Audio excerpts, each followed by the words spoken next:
नमस्कार। आज हम भारत के टैक्स सिस्टम में हो रहे एक बहुत बड़े बदलाव को समझेंगे। एक ऐसा बदलाव जो टैक्स कलेक्शन को पहले से कहीं ज्यादा कुशल बनाने का वादा तो करता है, लेकिन साथ ही कुछ बहुत गंभीर सवाल भी खड़े करता है। जरा सोचकर देखिए, कोई इंसान नहीं बल्कि एक कंप्यूटर प्रोग्राम आपके टैक्स का हिसाब किताब देख रहा है।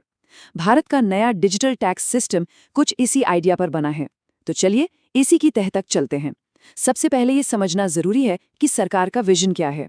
वो एक ऐसी टैक्स व्यवस्था बनाना चाहती है जो आधुनिक हो, पारदर्शी हो और जिसमें काम तेजी से हो। इसी विजन का नतीजा है फेसलेस असेसमेंट स्कीम।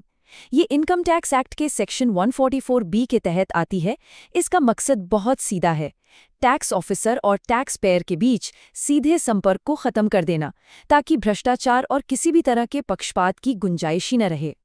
अब ये जो सिस्टम है ये काम कैसे करता है? देखिए, अब कोई एक ऑफिसर आपका पूरा केस नहीं देखता, बल्कि एक ऑटोमेटेड सिस्टम आपके केस को बेतरतीब ढंग से अलग अलग टीमों को सौंपता है। एक टीम असेसमेंट करेगी, दूसरी वेरिफिकेशन और तीसरी रिव्यू।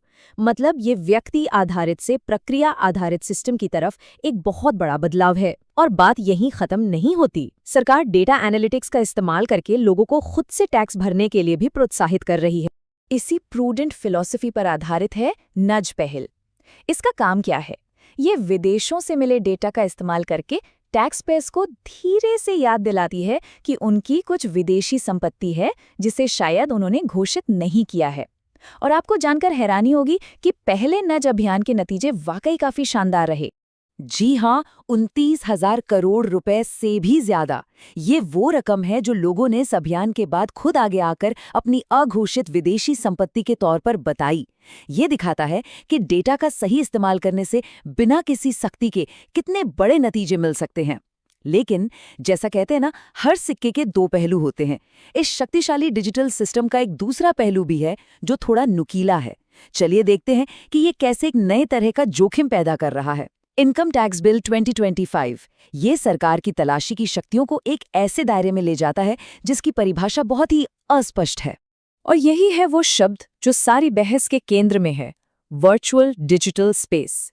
असल में यह है क्या?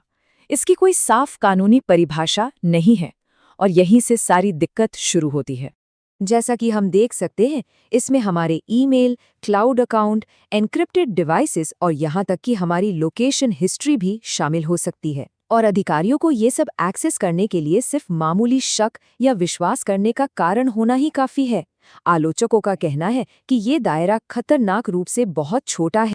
तो चिंता यही है कि भले ही इसका मकसद टैक्स चोरों को पकड़ना हो, लेकिन इसकी चपेट में और कौन आ सकता है? सबसे बड़ी चिंता मीडिया को लेकर जताई जा रही है कि इन शक्तियों का इस्तेमाल उनके खिलाफ एक हथियार की तरह हो सकता है। ये सब कुछ अचानक नहीं हो रहा है। ये भारत में मीडिया को प्रभावित करने वाले डिजिटल कानूनों के एक बड़े ट्रेंड का हिस्सा है। यहाँ जो हम देख रहे हैं, ये कोई अलग थलग कानून नहीं है। ये असल में एक पूरे निगरानी के ढांचे को बनाने की कड़ियाँ हैं।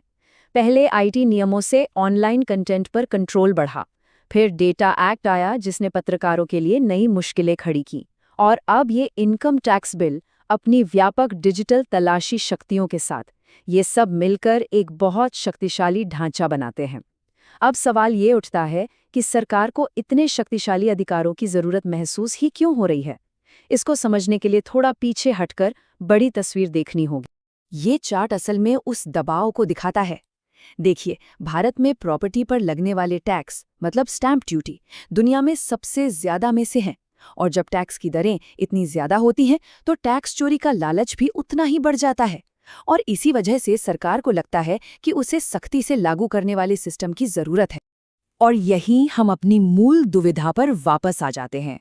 टैक्स चोरी रोकने और सिस्टम को कुशल बनाने के लिए भारत एक ऐसा कानूनी ढांचा बना रहा है जो हमारे डिजिटल जीवन में असाधारण दखल को सामान्य बना सकता है। तो एक तरफ है एक परफेक्ट डेटा पर आधारित सिस्टम बनाने की कोशिश, और दूसरी तरफ है नागरिकों के वो अधिकार जो उन्हें सरकार की इसी ताकत से बचाते हैं। सवाल यह है कि इन दोनों के बीच की महीन रेखा कहाँ खींची जाएगी? ये एक ऐसा सवाल है जिस पर हम सबको सोचना चाहिए। हमारे साथ जुड़ने के लिए बहुत बहुत शुक्रिया। ऐसे ही और विश्लेषण देखने के लिए जी+ न्यूज़ को जरूर सब्सक्राइब करें।